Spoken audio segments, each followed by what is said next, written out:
تو اب وہ جو حصے جو ہیں جب پتہ چلے لڑکی پیدا ہوگی تو لڑکی ایک حصہ لے لے گی اور 2 حصے جو باقی ماندہ ہیں وہ پھر وارثوں میں تقسیم ہوں گی، اور اگر لڑکا پیدا ہوا ہے تو پھر جو ہے چلے 2 حصے رکھ دیتے ہیں اس میں، تو ایک حصہ لڑکی لے لے گی، ایک حصہ باقی رشتہ داروں میں تقسیم ہوگا جو اس کے وارث ہیں، اور اگر لڑکا پیدا ہوگا تو وہ دونوں حصے وہ لیں گے۔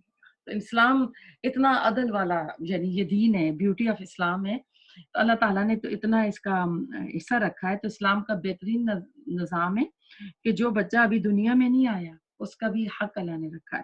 اس کے علاوہ کئی اس میں احادیث ہیں کہ یتیم کی کفالت کرنے والا رسول اللہ علیہ وسلم نے کہا کہ قیامت کے دن میں اور وہ جنت میں سے ساتھ ساتھ ہوں گے، تو جس گھر میں یتیم کی پرورش کی جاتی ہے وہ اللہ تعالیٰ کو گھر یعنی بہت پسند ہوتا ہے۔ تو اس کے بعد دیکھتے ہیں والمساکین، اور اصل میں یہ یتیم مسکین یہ ہم پہلے آیت بر میں پڑھ بھی آئے ہیں بہت ڈیٹیل کے ساتھ۔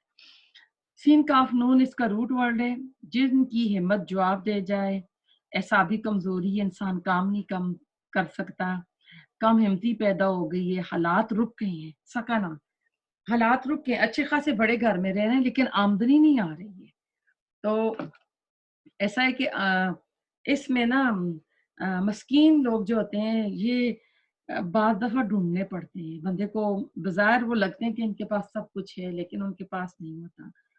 تو ایک ہوتا ہے ذلت اور ایک ہوتی ہے مسکنہ۔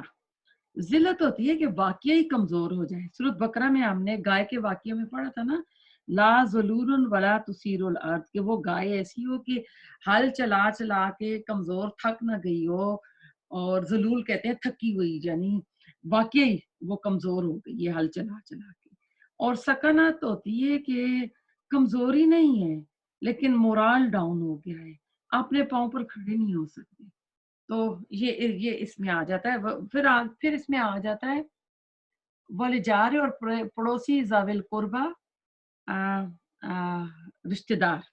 اب پڑوسیوں کی 2 اس میں اقسام آ گئی ہیں، جو پڑوسی رشتہ دار ہے، معاشرے کے اندر پڑوس کی بہت اہمیت ہے، بڑے شہروں میں یہ چیز آلموسٹ ختم ہو گئی ہے، گاؤں کے ماحول میں پھر بھی آپ دیکھیں تو آپ کو یہ چیز ملے گی۔ تو ایک وقت ایسا ہوتا تھا کہ مہمان آتے تھے تو جو آس پاس پڑوسی والے نا وہ بھی کہتے تھے مہمان کو ہمارے گھر لے کر آئے، پیار محبت کا ماحول ہوتا تھا۔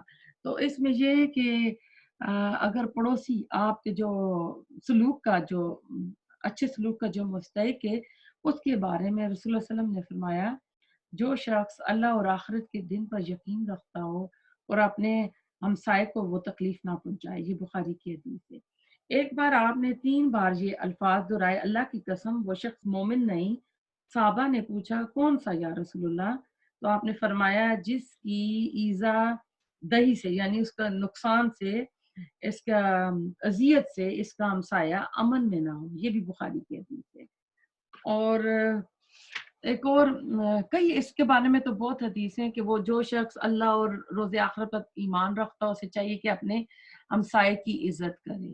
ایک اور جگہ آپ نے فرمایا جبرائیل میرے پاس ہمسائے سے اس نے سلوک کے بارے میں اتنی وصیت کرتے رہے کہ میں سمجھا کہ وہ اسے وارث بنا دیں گے، یہ بخاری کی حدیث ہے۔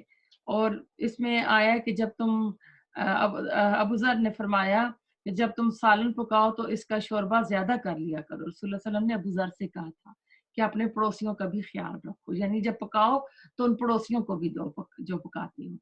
تو یہ پڑوسی بھی اپنے قرب کی وجہ سے زیادہ حقدار ہوگا جتنے کلوز ہوگا، اب یہ رشتہ دار پڑوسی کا ہو رہا ہے تو اسی طرح ہوگا۔ حضرت عائشہ فرماتی ہیں میں نے پوچھا اللہ کے رسول میرے 2 پڑوسی ہیں، میں کس کو تحفہ بھیجوں؟ تو آپ نے فرمایا جس کا دروازہ زیادہ قریب ہے، یہ بخاری کی حدیث ہے۔ آپ نے فرمایا اے مسلمان عورتوں، کوئی ہمسائی اپنی ہمسائی کے تحفے کو حقیر نہ سمجھے، وہ خواہ بکری، وہ تحفہ جو ہے بکری کا کھور ہی کی نہ ہو، جس کو ہم پائے بولتے ہیں، خیر تو بڑے شوق سے کھائے جاتے ہیں۔ آپ نے فرمایا کوئی ہمسایہ اپنے ہمسائے کو اپنی دیوار میں لکڑی رکھنے سے منع نہ کرے، یعنی آپ کو پتہ ہے دیواریں جو ہوتی ہیں سانجی ہوتی ہیں تو وہ اپنا کچھ چھت ڈال رہے ہیں تو وہ شتیر رکھتے ہیں نا، اس کے لیے تو وہ منع نہیں کرنا چاہیے۔ آپ نے ایک اور جگہ فرمایا جب اپنے ہمسائے کو یہ کہتے سنیں کہ آپ نے اچھا کام کیا تو فی الواقع آپ نے اچھا کام کیا ہے، اور جب آپ سنیں کہ آپ نے برا کام کیا تو فی الواقع آپ نے برا کیا ہے۔ پھر آپ نے فرمایا وہ شخص مسلمان نہیں جو خود پیٹ بھر کر کھاتا ہے، اس کا جو ہمسایہ ہے بھوکا رہتا ہے۔ اب جیسے بڑے شہروں میں اب یہ چیز ختم ہو گئی ہے، نہ محلے اس طرح کے رہے ہیں، اب بندے کو پتہ ہی نہیں ہوتا میرے نیکسٹ ڈور کون رہ رہا ہے نا۔ تو اب ایسا ہے کہ اب اگلا جو آیا ہے بلچارے اور پڑوسی جنب یعنی اجنبی۔ اب پڑوسی دو طرح کے ہو سکتے ہیں، ایک آپ کے رشتہ دار ہو سکتے ہیں، اور پرانے زمانوں میں جب لوگ آباد ہوتے تھے تو کیا کرتے تھے، پورے پورے محلے پورے پورے وہ ایریے نا ان کے ہوتے تھے، وہ کوٹ کا نام دے دیتے تھے اس نام جو بڑا بزرگ ہوتا تھا اس نام پہ نا، تو وہ اسی نام سے آج بھی اب جائیں تو آپ کو کئی علاقے ملیں گے، تو وہ سارے یعنی رشتہ دار آس پڑوس میں اکٹھے رہ رہے ہوتے تھے، تو یہ ان کا آ گیا، اور اس میں پھر آ گیا اجنبی جو آپ کا ہمسایہ ہے۔ تو اب تیسرا اس میں ایک اور آ گیا وصاحب بن جنب، اور ساتھی پہلو کے۔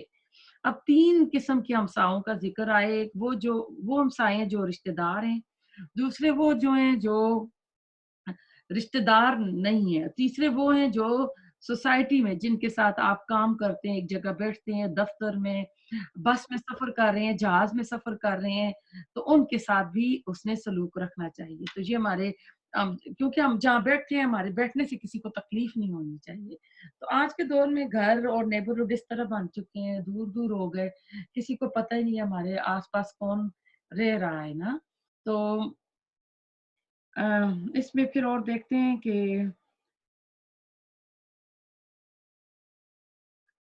آپ نے فرمایا کہ وہ 3 بار آپ نے کہا خدا کی قسم فلاں شخص مومن نہیں ہو سکتا۔ پوچھا گیا کون، کہ جس کی، یہ میں آپ کو حدیث آئی تھنک بتا بھی چکی ہوں، کہ جس کی تکلیف سے اس کا پڑوسی تنگ ہو۔ پھر اس میں آتا ہے کہ آپ گاڑی ایسی جگہ پارک نہ کریں کہ جو اس کا رستہ، اس کا ڈرائیو وے پارک نہ کریں، ڈرائیو وے جو ہے نا وہ بلاک نہ کریں، اور پھر دہشت قائم نہ کریں۔ اگر فرض کریں کہ کوئی کمزور ہیں جن کے بچے نہیں ہیں، بیٹے نہیں ہیں، اور ساتھ میں کوئی رہ رہا ہے جس کے ساتھ 8 بیٹے ہیں، تو آپ نہ روب نہ جانے ان پہ، یا آپ کے نیکسٹ ڈور کوئی بہت بوڑھے رہ رہے ہیں، عاجز ہیں، اور دوسری طرف جوان رہ رہے ہیں، تو ایسے میں نا خیال رکھنا چاہیے، نیبرہڈ میں بوڑھوں کا بھی خیال رکھنا چاہیے کہ ان کا کیا کیا یعنی یہ رائٹس اللہ تعالیٰ نے دی ہیں۔ پھر اس میں اللہ تعالیٰ کہتے ہیں وابن السبیل اور مسافر۔ تو مسافر پچھلے وقتوں میں تو مسافر دیکھیں گھوڑے اور اونٹ پر سفر کرتے تھے، اور گھوڑا ایک دن میں کم از کم زیادہ سے زیادہ 30 میل 35 میل ہی سفر کر سکتا ہے، اور اس میں بھی اس کو درمیان میں کئی بار آرام کرانے کی ضرورت ہوتی ہے، کیونکہ نہ تو وہ گیس پہ چل رہا ہے، نہ اس کے ٹائر چل رہے ہیں، بلکہ وہ اپنی ٹانگوں پر چل رہا ہے۔ تو مہینوں مہینوں کے سفر ہوتے تھے، آج کل کی طرح نہیں ہے، ٹکٹ لے لیا، ہوٹل بک کرا لیا، آپ اترے، آپ نے وہ اوبر لی، آپ نے گاڑی لی اور آپ چلے گئے، نہیں ایسا نہیں ہے۔ تو اگر بائی روڈ بھی جا رہے ہو تو راستے میں آپ کو کوئی ریسٹ ایریا نہیں ملیں گے، کوئی بکیز کے گیس اسٹیشن نہیں ملیں گے، تو یہ اس زمانے کی بات ہے۔ تو ایسا تھا کہ جس گاؤں میں مسافر رکتا وہ عموماً مسجدوں میں ٹھہرتے، ہوٹلز تو ہوتے نہیں تھے، اور وہاں کے جو گاؤں کے لوگ کھاتے پیتے لوگ ہوتے تھے، چودھری وڈیرے ٹائم، وہ ان کو گھر لے جاتے، کھانا کھلاتے، رات وہ مسجد کو گزارتے، اگلے دن پھر سفر شروع کرتے۔ یہ سرائے جو ہوتے ہیں یہ بھی بعد میں بنے تھے، پھر یہ زیادہ تر عمر فاروق نے اپنے دور میں بنائے تھے۔ پھر وہ سفر بھی آپ کو پتا ہے کہ محفوظ نہیں تھے، گھوڑوں اور اونٹوں کے اوپر ڈاکے پڑتے تھے، ان کی پونجی جو ہوتی تھی چوری ہو جاتی تھی۔ آج کل تو کریڈٹ کارڈ کا زمانہ ہے تو اس میں اتنا وہ ڈر ہی نہیں ہے۔ تو اس طرح اگر کہتے ہیں کہ مسافر اپنے قیمتی گھوڑے پہ اور اونٹ پہ آئے اور کسی چیز کا سوال کرے تو اس کی حاجت کو پورا کرو، اور آج اگر کوئی قیمتی گاڑی پہ آتا ہے مسافر تو اس کا جو وہ مانگ رہا ہے وہ اس کو آپ دو۔ تو آپ نے اس میں آپ کو میں حدیث سے بتاتی ہوں، مسافروں سے بہترین سلوک کرنے کی ابو سعید خدری کہتے ہیں ہم ایک سفر پر جا رہے تھے، سفر میں آپ نے ہمیں فرمایا جس کے پاس فالتو سواری ہے وہ اسے دے دے جس کے پاس سواری نہیں ہے، اور جس کے پاس زائد کھانا ہے وہ اسے دے دے جس کے پاس کھانا نہیں ہے۔ پھر آپ نے مال کی ایک ایک قسم کا جدا جدا ذکر کیا تاکہ ہم یہ سمجھنے لگے اپنے زائد مال میں ہمارا کوئی حق نہیں ہے۔ ایک اور میں ابن عبداللہ کہتے ہیں ایک شخص کو جو سفر پر روانہ ہو رہا تھا کہا میرے پاس آؤ میں تمہیں ایسے ہی رخصت کروں جیسے رسول اللہ صلی اللہ علیہ وسلم ہمیں رخصت کیا کرتے تھے. پھر انہوں نے ان سے کہا کہ میں تمہارا دین، تمہاری امانت، تمہاری اعمال اللہ تعالیٰ کے سپرد کرتا ہوں. یہ ترمذی کی حدیث ہے کہ کوئی مسافر رخصت ہو رہا تو آپ اس طرح کی اس کو دعا دے سکتے ہیں. پھر ایک اور حدیث میں رسول اللہ صلی اللہ علیہ وسلم سے پوچھا گیا کہ ہمیں روزانہ نہ آپ ہمیں روانہ کرتے تو راستے میں ایسے لوگوں کے پاس ہم اترتے جو ہماری مہمانی تک نہیں کرتے تو آپ ہمیں کیا حکم دیتے ہیں؟ تو آپ نے فرمایا اگر وہ لوگ دستور کے مطابق تمہاری مہمانی کریں تو ٹھیک، اگر نہ کریں تو دستور کے مطابق مہمانی کا حق ان سے وصول کر لو. یعنی مسافر جو ہے وہ اپنا حق بھی وصول کر سکتے ہیں، یہ اللہ تعالیٰ نے ان کے اوپر ذمہ رکھا ہے.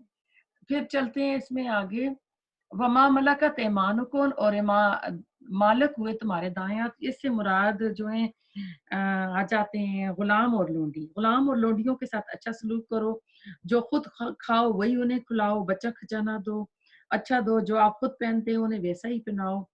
تو اس میں مجھے ایک بات یاد آ گئی ہے کہ کہتے ہیں کہ ایک دکاندار کے پاس نا دو عورتیں باری باری گئیں. پہلی عورت نے کہا کہ مجھے کوئی عام سا نا درمیانہ سا سوٹ دکھاؤ کہ مجھے اپنی نوکرانی کو دینا ہے، میرے بیٹے کی شادی کا سوٹ. تو اس نے ہلکا قسم کا سوٹ لیا اور تھوڑی دیر بعد دوسری عورت آئی تو اس نے کہا کہ مجھے جی بہت ہی اعلیٰ بہت ہی اچھا سوٹ دکھائیں کہ میری مالکن کے بیٹے کی شادی ہے، مجھے اس کو دینا ہے. تو آپ دیکھ لیں کس کا ظرف بڑا ہوا، مالدار کا یا غریب کا. تو اب ایسا ہے کہ یہ غلام اور لونڈی جو ہوتے ہیں ان سے بھاری اور مشکل مشقت والے کام نہ کراؤ. اسلام نے غلام اور لونڈیوں کو اتنے حقوق دیے ہیں اور بعض گناہوں پر کفارہ غلام آزاد کرنا آ جاتا ہے. تو اب سب سے بڑی نیکی بھی یہ ہوتی تھی کہ غلام آزاد کرو. تو اسلام نے اتنے پیارے انداز میں ان کے حقوق رکھے کہ آج لونڈیزم اور غلامزم بالکل ختم ہو چکا ہے. پھر ایک وقت ایسا آیا تھا اسلام میں کہ انہی نے جو غلام تھے انہوں نے ہی حکومتیں کی تھیں. اس کے بارے میں بہت زیادہ حدیث ہیں لونڈی غلام میں. اب کیونکہ غلام اور لونڈیزم ہے نہیں ہے تو اس لیے میں زیادہ حدیث کو نہیں بتاتی، لیکن اس میں آپ اپنی گھر کی نوکرانیوں کو لے آئیں کہ غلام تو زرخرید آپ کا نوکر ہوتا ہے، لونڈی بھی زرخرید ہوتی ہے، لیکن جو گھر میں کام کرنے والی ہیں یہ ہماری زرخرید نہیں ہوتی ہیں. ان کے اپنے گھر ہیں، اپنے شوہر ہیں، اپنے بچے ہیں، وہ صرف چند گھنٹے کام کر رہی ہوتی ہیں، اس کے عوض پیسے لے رہی ہوتی ہیں. تو اگر غلاموں کے لیے آیا ہے کہ ان سے بھاری کام نہ کریں، ان پہ زیادہ کاموں کا بوجھ نہ ڈالیں، تو پھر آپ سوچ لیں کہ ایسے نوکروں کے بھی ساتھ نا خیال رکھنا چاہیے. اب کام کر رہی ہوں تو کوئی چیز رہ جاتی ہے نا تو ان سے نہ کہیں کہ آئیں یہ آ کے یہاں سے صاف کریں، وہ بھی ہماری طرح انسان ہے، آپ اٹھ کے کر دیا کریں. تو اللہ تعالیٰ کو یہ ادا پسند آئے گی. پھر جب کام کر رہی ہوں درمیان ان کو چائے کا، کھانے کا، فروٹ کا جو بھی آپ دینا چاہتے ہیں ان کو بریک دیا کریں کہ تھوڑا سا ریسٹ کر لیں پھر آگے کام کریں، کھانے پینے کو بھی ان کو دیں. تو اس میں ہم دیکھتے ہیں تاریخ میں کہتے ہیں کہ ایسے بے شمار بادشاہ گزرے ہیں جو غلام تھے. اب اسلام نے غلاموں کو اتنی دی نا، یعنی غلام آزاد ہوتے گئے اور یہ غلامزم ختم ہو گیا. تو بعد میں ایک وقت آیا تھا کہ یہ حکومت جو تھی مملوک کہتے ہیں، مملوکیت کا دور آیا تھا جس میں یہ غلام جو تھے یہ لیڈر یہ حکمران بنے تھے. اب ہم انڈیا کی طرف آئیں، محمود غزنوی مشہور فاتح ہند ہیں، یہ آزاد کردہ غلام تھے. ہندوستان اور مصر میں غلاموں کے خاندانوں نے صدیوں تک حکومت کی ہے. مغلوں کی ہند میں آمد سے پہلے خاندان غلامہ کی کئی جو تھی نا ہند پر حکومت تھی، جس میں قطب الدین اور بلبن جن کے نام آتے ہیں یہ سارے جو تھے یہ غلام تھے. تو اس میں آتا ہے کہ اوما ملکت میں علماء کہتے ہیں کہ اس میں جانور اور مویشی بھی آ جاتے ہیں جو انسان اپنی ضرورت کے تحت اپنے گھر میں پالتا ہے. سواری کے لیے گھوڑا، اونٹ، دودھ حاصل کرنے کے لیے بھیڑ بکری، گائے بھینس، اور انڈوں اور گوشت کے لیے مرغیاں وغیرہ نا. تو یہ جانور بھی اپنے مالک کے حسن سلوک کے مستحق ہیں، یعنی ان کو بھی خوب ان پر رحم کیا جائے، ان سے بہتر سلوک کیا جائے. تو پھر آخر میں اللہ تعالیٰ، میں ایک اور آپ کو بتاتی ہوں کہ ہارون الرشید اور مامون الرشید کے دور میں ان کے ایک استاد غلام تھے. تو یہ ان کے جوتے سیدھے کرنے میں ہارون الرشید کہتا تھا میں کروں اور مامون الرشید کہتے تھے میں کروں. ان کے درمیان آپس میں نا جھگڑا ہو جاتا تھا. یعنی ایک غلام استاد اور اس کی عزت کون کریں؟ جو حکمران ہے وقت کے. پھر آیا اس میں ان اللہ